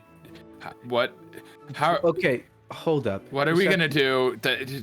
This is cool and all, A but timer appears in I'm front of lightly you. A patting. magical, what looks like hourglass tips over and sand is pouring down from it. And you have very little time to prepare Dahlia to start the first round.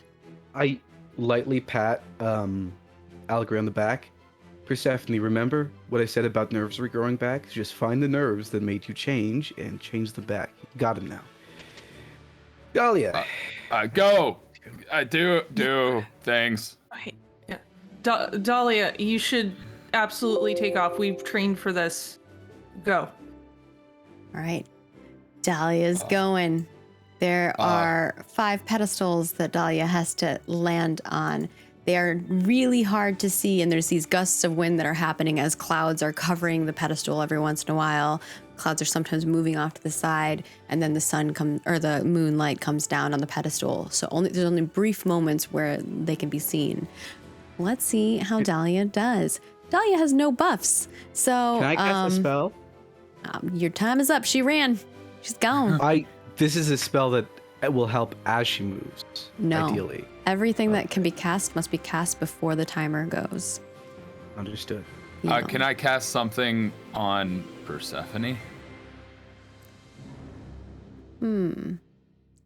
I think for the sake of balance, it should be before you go That's in, fair. but you can communicate with Dahlia. That can happen, but the casting needs to happen prior to the going, That's fair. to leaving the All right. pedestal. Yep. Go ahead. I'm gonna park myself right up the edge of our platform, and I'm gonna look Dahlia in the eye as soon as she jumps over. And the moment she's like, because you can see the first platform pretty well, I let out a howl, and when she looks in the wrong direction, I stop howling. So I'm gonna try and keep an eye out for each platform, and whenever she's in the right direction, I'm gonna howl at her so she knows it's there. Wait, you can change forms. You could fly and hover where you think it is, and You then drop can't down. leave your pedestals. No, but I can. No, tell I was saying Dahlia. that to Dahlia. Oh, to Dahlia. Yeah. Gotcha. Yeah. Yeah. I'm gonna basically try to be a wolf compass. Talking wolf compass. All right. Wait, Violet, you can hear. You can talk. Well, what am I saying though? I mean, Persephone can also talk to Dahlia too.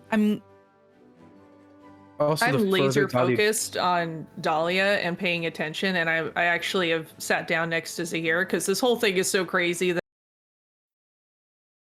to not be furry right now. But I'm gonna holler at Dahlia, wings. Oh, nice. Yeah. So let's first solve the Zahir thing. You would like to try to assist with communicating when things are happening, and then Dahlia will transform into something with wings as Persephone yells, "Wings!" It's good point. So Zahir, let's see how that roll goes for you. We'll see. And in this case, I will say that if you do not positively affect it, there will be negatives to the roll. We love that. Yes. This is, I feel like, a very somber action. I'm paying attention. I'm only howling whenever something's in view and it's just pointing the right direction. Like, I feel like somber actually does help in this situation. But distressed would completely cancel that out. I'm caring and trustworthy. So I feel like Dahlia knows that she can trust me to lead her in the right direction. And I do care about Dahlia. So that's a 2. Yeah, but you're jealous of Dahlia. Why? Because Dahlia gets to jump on the platforms and you don't.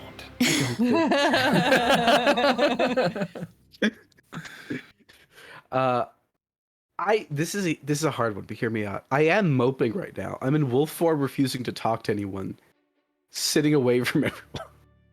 Yeah, but you've also perked up a little bit too, don't forget, because Why you're did I not perk by up? yourself though. That's fair. So just the 2. Passionized does not help. Broad and Scar does not help. Obviously I don't have any, like, connections to Dahlia specifically, but I do admire Persephone. Doesn't help Dahlia. It's true. I come from a steadfast and caring family. And Dahlia's part of my coven, part of my family now.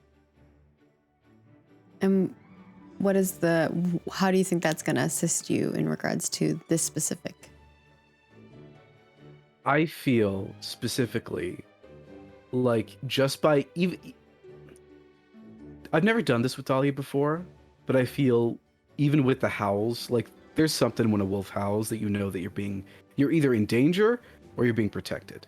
And I feel like Dahlia knows that steadfastness, that courage is coming through. Okay. I'll allow it then. 3. That's it. That's all I get.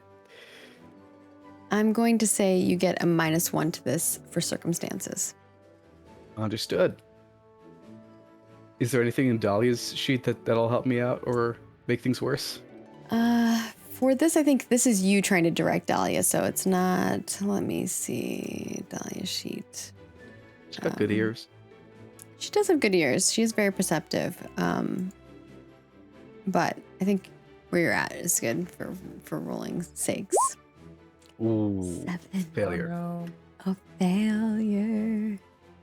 Ooh. No. With the one that- episode we start failing on. Persephone, how does this failure occur? And what creature are you thinking of when you're thinking of flying? Oh no. I think that given everything that's going on, it's been such a chaotic start that Dahlia's probably gotten a little confused by all the voices and all the directions and stuff. And when I think wings, my thought goes to Bellspree's Batat, and I think of bat wings. Ooh. Yeah. We see Dahlia is trying to concentrate, but like there's too much going on, and now there's clouds, and there's wind, and she's like, she just jumps, and in the mid jump transforms into a bat-like creature, a batat of sorts, and you see her kind of flying through the pathway. Now, here's where Dahlia is going to roll. And we'll see how that goes. And I'll have Persephone roll this for Dahlia. Let's see if Dahlia can make it through the course and grab the orb. You are going to be rolling against the others. So this is going to be more of who can roll the highest. Okay. So you're going to roll 2d8 on Dahlia's sheet and add anything that you think would assist. And currently, there's no additional assistance that you all have given Dahlia, other than the wings, which is a good point. Some creatures have that by default, but Dahlia doesn't. But that will give Dahlia a little bit of advantage here. Does that give me a bonus to the +1, roll? yes. Or? Okay. So the wings, she's dexterous, and she's perceptive. Yeah, I think those would help. I think those are kind of the 3 that really help her at this point. Oh, you're muted, Tyler.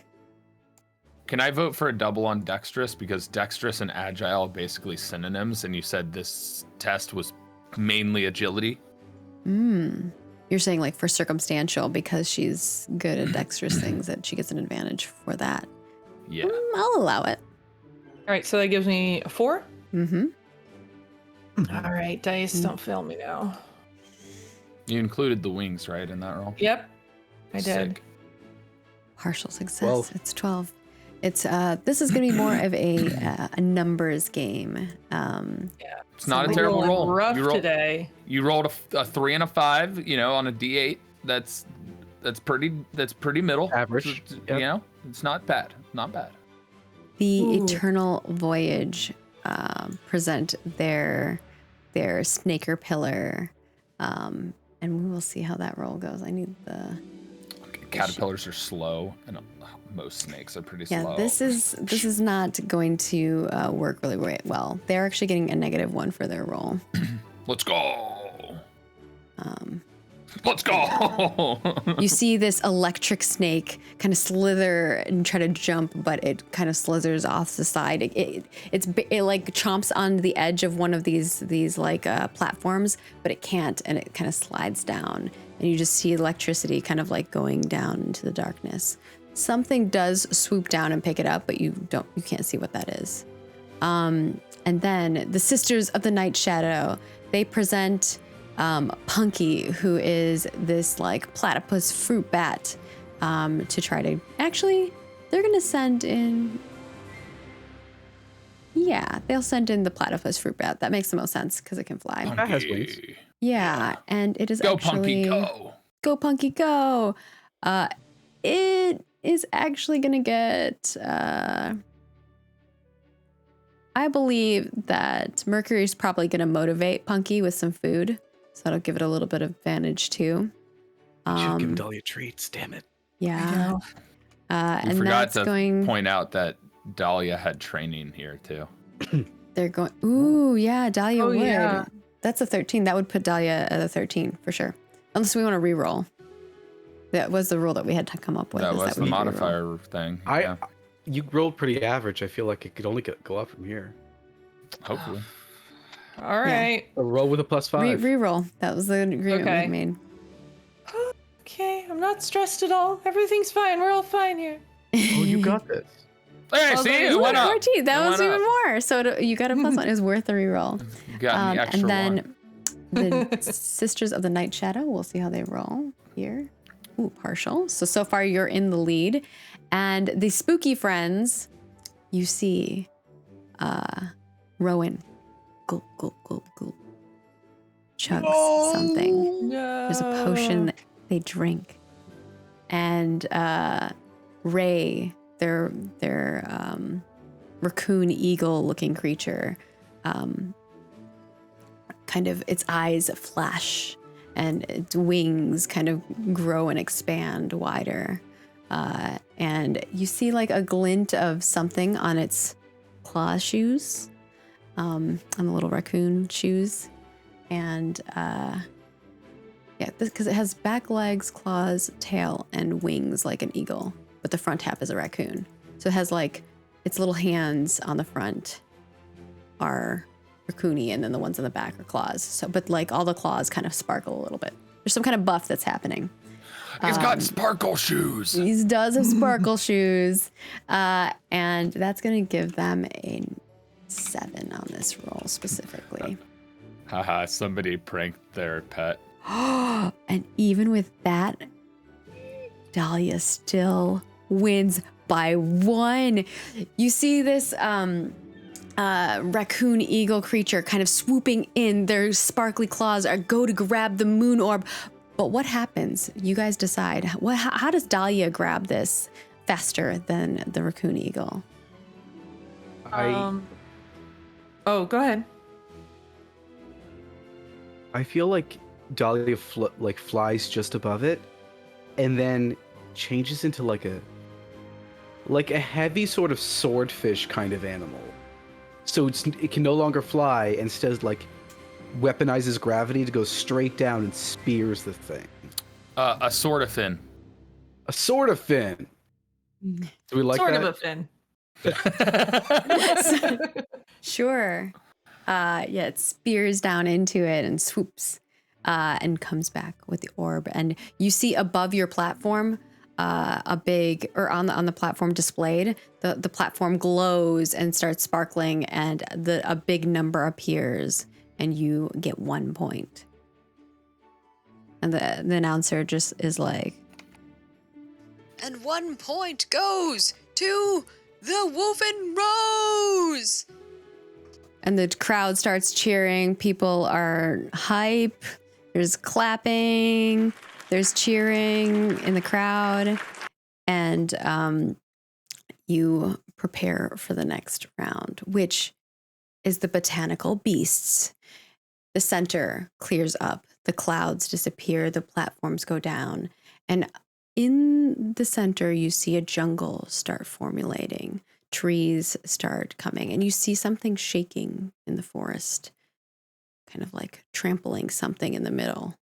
And the goal here is the fastest one to defeat the botanical beast.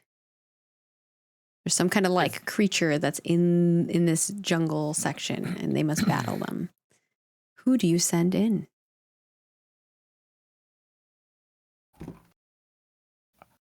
I want to send Gwillem in. Yeah, I think we gotta send Gwillem. I'm down for that. All right. Gwillem prepares, gets his Pango Bear action prepared. What do any of you do anything to prepare them before they kind of roll out? I want to give them a wrapping of nature's fury. Ooh, okay. So basically he can get into a ball and he has thorns. For sake of time, we're going to not roll these things other than the final roll for them. We'll just say that this works. Okay. So yeah, you give a bunch of thorns to him. Are these thorns around the body or? So I'm going to just drop the description. So it basically, basically wraps and ties into his fur, basically entangles into his fur, the vines that have thorns and protective aspects of a plant. It'll be like a damage shield almost. Yeah, give yourself a mark a success for the cast. Anyone else want to do anything before Willem goes? And there is a little timer that appears with the sand coming down. I would also like to cast. We're not going to cast, but I feel like this is probably more of a pink thing than one of mine, but it's a howl of courage. So a bellowing howl pierces the air, granting strength to one individual for a scene, preparing them for a battle or hunt ahead. Ooh, yes. That'll give another bonus to Gwillem here. Anything else? You've got 17 seconds. Also, I tell Gwillem is cute in Wolf. Thanks. Okay. That'll help me. Gwillem, this With thing cuteness, is I'll fight him. this thing is a bully. And It's Gwillem mean. goes. The timer goes off, and Gwillem rolls out, kind of Sonic mode, rolling into the thing, going as fast as Gwillem can, trying to get to the creature the quickest. Let's see how Gwillem rolls, and we will have you roll for them, Tyler. Okay. I'll agree while he's doing this. It's like, this thing's a bully. It's mean. It beats up other animals. And also you should have fun because it's fun to roll and hit things. Gwillem hears this the whole while rolling through, because you can still talk to Gwillem. So you have a 2 already with the howl of courage and the nature's fury. Cool. He's physically strong. Mm-hmm. He's heavy, so when he hits it, there's going to be a huge impact. Mm-hmm. Yeah. He hates bullying, and I'm telling him this thing's a bully. Yeah, I think Gwillem probably believes it. Like, Gwillem's not the brightest. We got 5 so far. I also told him to have fun. I don't think that having fun's gonna give him a bonus. No, it won't. It won't. But It won't. Gwilym does like exploring, and there's a whole new wood just popped This up. is I true. will say that this is kind of an exploration, like a little jungle exploration. So a 6. Anything else anyone can think of? All right. He's planetary, and I mean, like you said, this is exploring and kind of a whole new world. And it's like, ooh, Maybe the what? planetary element of this is that they know what the creature is when they find it. Ooh, I like that. Yeah, So a 7. That's a pretty good roll. +7 on this. yeah. I would give a -1 though for being tender. Yeah, Yeah, I would agree with that. the 6. So it's a 6. Yeah. And seclusion. I guess he's not really secluded because there's going to be other There's a creatures with him, lot so- of things. Yeah. Yeah, and I'm in his head talking to him, and Yeah. yeah. So it's a 6. 6. It's pretty good. Oh, baby. 19. That's gonna be tough I will to beat. say that crit will affect one of you and give a bonus to one of you or your pets because of the circumstance I will allow. And I want it to give a benefit to Persephone. ooh, all right. Because you just changed, and you know there's the success that happened with regard to Dahlia, and so you're kind of this shifter now, and you're recognizing your animal instincts. I'm going to say that you like shape-shifting. All right. I think that would be fair. You guys both agree upon that? Add it up. Yeah. Tyler's like, how can I make you more OP? And here we have the Eternal Voyage. They go in next. They send in the same Snaker Pillar. Seems like that's the only pet that the three of them have, or familiar between the three of them. The Snaker Pillar goes in. It's electricity, electrocuting things. And they're going to have a 5 modifier. We'll see how that goes for them. An 18 crit right up on the tail of Gwilym. The Sisters of the Night Shadow are going to send in. They're actually going to send in Valen this time. Valen is this mantis shrimp and has like this epic punch that kind of could like punch out the world type of thing. And so Valen's actually going to have a +6 to this roll. 10, even with one of the highest rolls here or additions here, still is unable to beat even the snake. The spooky friends, they're going to send in, who's going to make the most sense here? And the octopus. I think they have to send in Ray again because of the circumstances here of drinking the potion. So, they send in Ray, this raccoon eagle. Let's see how. I think he's going to get 5 bonus here. Oh, actually 6 because of the potion. I keep forgetting the potion. 13, but not enough. This time we have 3 creatures arriving at the battlefront, but only one is able to get the final hit. What happens with Gwilym? What do you think, you guys? What happens as Gwilym is able to get the final hit? I feel like it's a battle between the snake and him. Like up to the last hit, it comes down to.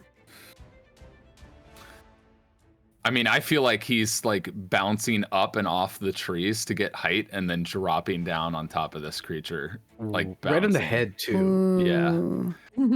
All like while that. saying, "We don't be mean." Billings mean. Don't be a bully. Yeah, totally. I could see that happening. And then you all see in the pedestal a flash again as Gwilym drops down on the creature, and this like botanical viney beast kind of falls to the ground, and the other creatures kind of land. And the one that got a partial success like got like 1 hit in. And they the area kind of dissipates. All of the creatures come back, and we do the final round. This is a challenge of intelligence. It's called Brainwave. You must be the fastest to complete your riddle.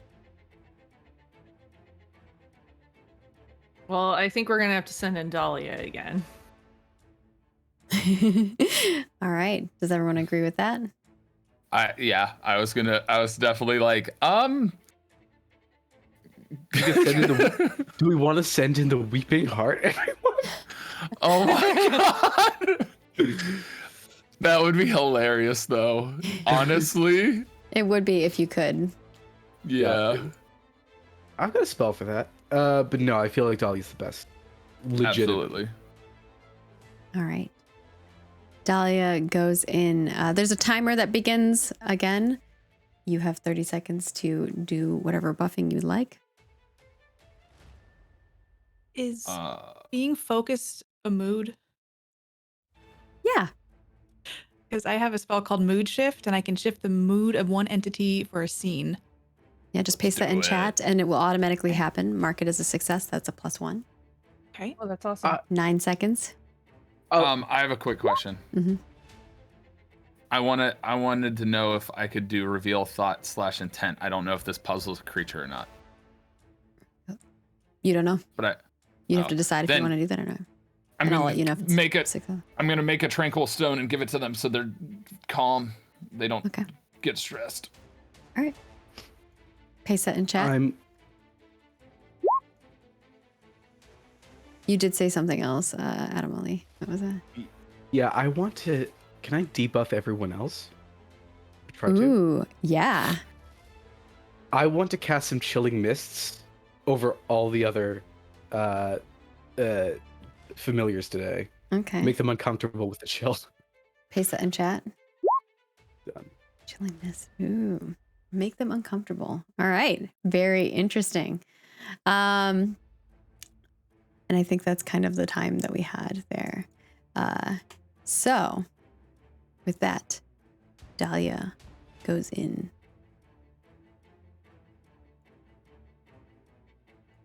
Here is what happens. In the center, there is what looks like it's almost like a school chalkboard. It's in the center, and it has like, it's almost like a circle instead of a chalkboard that's like flat. It's like a circle and it's hovering. And there are chairs for each of the familiars to sit on. They're not chairs, they're like floating little rocks that kind of sit there. And each of the familiars are now teleported from your thing until to their one. And their pedestals match your platform that you're on, the colors. Below is clouds. You just see like the clouds from Imbrivar that you're used to, because all of you are from islands. These are floating islands that you live on. And the first question, this actually you guys are gonna have to answer. The announcer says, I gotta get the announcer voice. When is music like a vegetable? When it's on beat? Final Like answer? a beat? And I'm looking around at everybody like, I was just thinking because it grows, but that sounds really funny and I like it. hey, yeah, yes? Final answer? Yeah, I'd be nodding. Yeah. Dahlia repeats the answer that you say. You said when you're on beat. Is that what you said? Mm-hmm. Yeah, when it's on beat. When it's on beat. Final answer, when it's on beat. And the announcer goes to the next person. Doesn't say whether they got a success or not. And they're like, what kind of goose? Or I missed. What kind of goose fights with snakes? Mongoose. Wait, is this our question or are we giving answers? No, this is the other one. Persephone's a wolf. We'll see No what one the answer. understands. Yeah, good it's This thing. one is Allegory said that when you just were making noise, and I'm just like, What is the end of a rainbow?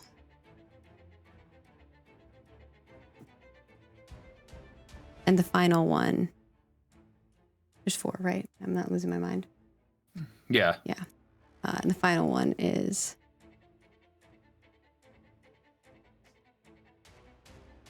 What has an eye, but cannot see? Mm-hmm. And I'm going to roll to see how well the others do. But you guys did answer very quickly. Katie, that was brilliant. Yeah, that was good. I don't know how. I was like, oh, beets. I think it's because I did that cooking stream yesterday. I was thinking about beets. It worked out. All right. This is why variety streamers are so important. The first one gets only a +2 to their roll. Next one gets... Does the chilling mist give them negatives? Yes, that's why it only had a 2. This one also gets a 2 to their roll. And the final one, because you guys are... The final one is the Cheater McCheatertons. But they have a pretty smart creature, so... Let's see, and they're good at puzzles, so... Ooh. They're at a 4, even with all the bonuses, because of minus.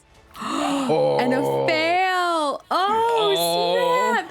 Dahlia wins the final. It's a clean sweep. A clean sweep for the Woven Rose! The crowd goes wild. There's like cheering and clapping, and people are just like whispering and talking about like everything that's happening. And some of them, there are some people who are causing a little bit of a ruckus as well, thinking that maybe there was some keeper's staff cheating. But obviously you didn't use that. They're just, they're 14-year-olds making rumors. I feel like there's a lot of gossip about Persephone being a wolf now. Probably. Yeah, there's definitely some stuff. So you win the tournament. A trophy comes out from the sky above as the clouds part ways, and the sun comes back up and the moon goes down, and you see like this light shining upon it. It's like, oh, as this trophy comes down, there's like music and singing, and this white elk kind of walks out on top of the clouds, kind of floating in the air. And takes the trophy and kind of hands it to you as a group. And they do like this big moment where there's like a picture and you're all there. But there's one more scene we wanted to have, if we're all right with that. Yeah, I would just say Allegory, after we get the trophy and everything, would just run around and tell all of the creatures you did a great job. Oh, you're going by, and like I think Willem's like high-fiving them all, like like in a sports teams when you like do the hand clap at the end. And he's like, "Yeah, bullying sucks." Yeah, totally cool. I could see Willem doing that. And we have one more scene that we wanted to do, as the hubbub of all of this is happening.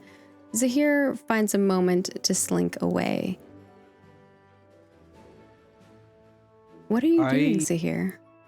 I'm going to cast a spell. We don't actually have to cast it. Yeah. I feel like it just works. But I light a small candle next to, I think, a big fountain that we have in the center of the courtyard, because that's nearby. And I call the Weeping Heart to me, to speak to me. And it will answer one question. You call to it and speak, and you ask for it to speak to you as you're like kind of sitting in front of this fountain. It's like you hear the sounds of people being excited and partying in the background. We can hear that kind of happening. But Zahir has found a moment, and you looking down into the water, and it's almost like you're calling to it. And you feel a moment of like breath of relief as you're yourself for a moment, and this water bubble kind of comes up through your throat and out your mouth.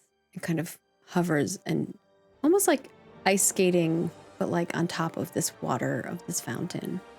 But it kind of like lightly moves on top of it, but it looks sad and solemn, and it's like a dance of something that would make you feel emotional.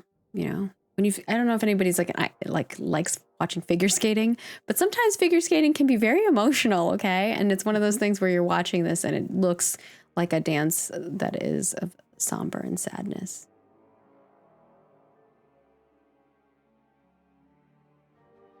I think it's time we sat down and had a chat.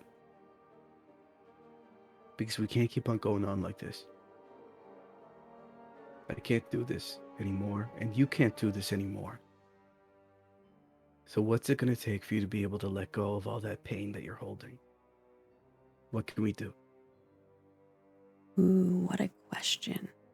It stops moving, kind of flattens, and then reforms into its normal shape, and it stays still. It's almost as if it's thinking to itself. You hear in your mind, I've given up everything. This is all I have left. This is all I am. And all No. I ever will be. No, it's not. You can let go. And you can hold on to something else. This place needs you. But it doesn't need you while you're in pain. So let's find a way to get rid of it, you and I. And we can put you back where we found you. But happy this time. Because that's what you deserve. You don't need to be in pain anymore. you have a I moment promise. of understanding as like you and this water creature share a feeling, a moment of relief. But then as soon as that moment of relief, as much as that moment of relief is a reprieve for you, the water kind of like seeps back in, almost like you're drinking like a glass of water, but it's not ending as quickly as you would just for a sip. And it goes back into your system. And again, you feel that sadness, that moping, that darkness in your soul. But for a moment, you got that it understood what you were trying to get to. And that is where our episode ends today. We'll see you all next week for another episode. Yay! Ooh, a lot happened today. I feel like the after show is going to be spicy.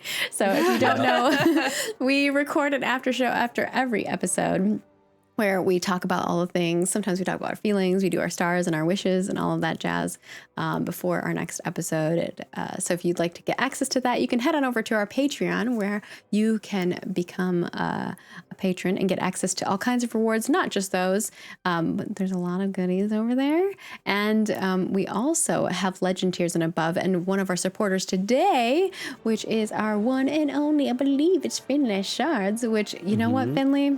I'm sorry that your pet didn't win the tournament, even with the cheating. But technically it wasn't cheating. You're welcome to drink potions before. But thank you so much. And of course, if you want to be a supporter at Legend Tier and above, you can also play in a private match game that could affect our game, depending on which one it is. And of course, you can become a Twitch subscriber right here and get access to our videos in advance. Otherwise, we do upload them to YouTube. You could also get access to emotes, and we might have some more emotes coming. I'm kind of excited. Anyways, and we'll also have a YouTube member where you get access to some of those emotes as well. And whether you're a YouTube member, a Twitch subscriber, or a patron, you can get access to our private Discord where I'm sure people are going to have some thoughts and feelings today. And behind the scenes, I was asking everybody, I'm like, are you guys okay? Because that was a very intense conversation, that like very emotional. I think we got a raid like at the same time too. And I was like, you guys are coming into chaos. But it was a very, very, very cool scene. And of course, there's lots of non-monetary ways to support us. I hope that those of you who got to watch us live were clipping, because there's so many good moments today. I really hope we have a lot of good clips. And of course, you can watch us over on YouTube, subscribe, like, and comment, and also follow us on Twitter if it's going to still exist in the world.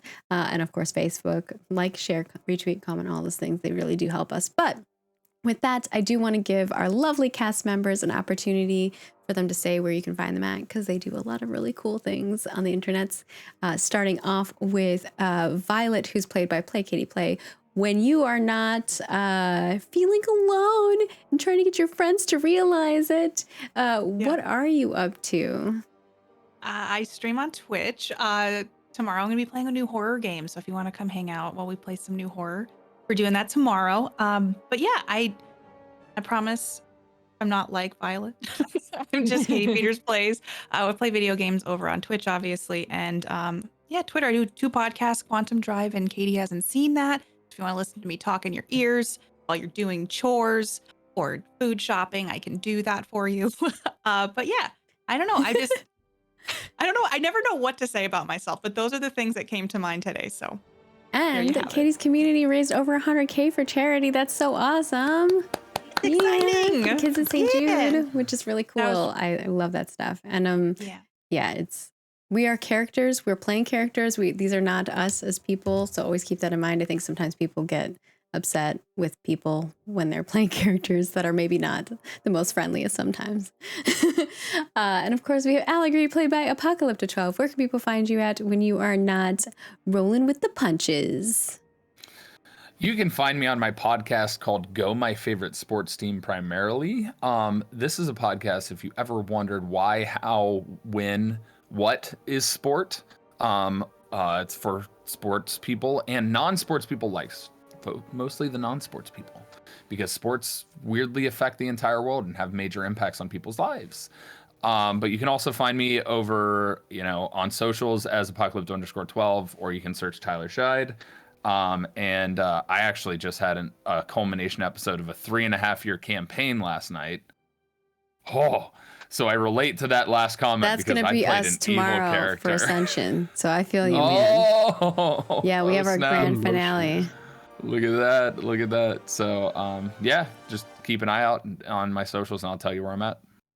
All right. And next up we have Persephone, played by Strange Like That. Where can people find you at when you're not shape-shifting? Ooh, I'm usually doing that. I just don't share with everyone. You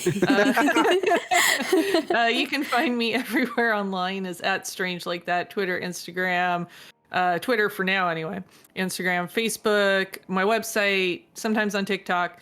But you can also find me over at 12-Sided Stories, which is a fully produced podcast with music and sound effects.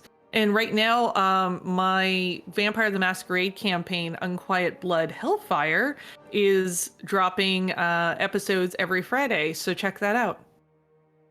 All right. And last but not least, we have Zahir, played by Werewolf Feels. Where can we find you at when you're not being jealous? Ooh, I'm jealous. You can find me wherever good werewolves are found. That's usually the internet. At Werewolf Feels, practically everywhere. You can also find me over on the podcasting world. If you like Starfinder or are interested in a voyage for the stars, you can find me playing the father of our group, basically. Over on @TheAtomless. You can follow us on Twitter and other websites to know when our next episode is dropping. I'm sorry, my brain is fuzzy. But you can also find us wherever podcasts are found. Just look for The Atomless. You'll find us there. Also, in January, I'll be starring in Atlanta by Moonlight. If you follow ATL by Night over on Twitter, you'll get the big announcement for when the episode drops. But it will be in January with some amazing folks like Super Dylan, Autumn Ivy, Jesse Jurdak, and KP11 Studios, all headed by Ravnos of Gehenna Gaming. And that brings us to Maggie. Maggie, where can we find you when you're not rolling those high numbers? I did not roll high numbers. Do we need to look at this 9? I was speaking over the course of the campaign. Okay. I was like, I don't know about that. But you can find me at Margaret Crone in all of the places. I do lots of things on the internet. I'll be here tomorrow. Tune in to twitch.tv/roll4it so that we can all experience the finale, the grand finale of Ascension, which I'm super duper excited and also sad about. Like, it's a combination of feels that I don't know. I cried a little bit the other day. It's okay. And of course, I do make games and video games for a living. I'm working on a project called Ashes of Creation, which you can find at Ashes of Creation in all the places. And I'm working on the next edition of Witches and Spellcraft, which is more heavy It's got a lot more rules. But with that, we will see you next week for another episode. I'm certainly going to have a good after show today. So we'll see you around. Toodles. Bye. Don't be sad that it's over. Be glad that it happened. And remember, cheaters never prosper.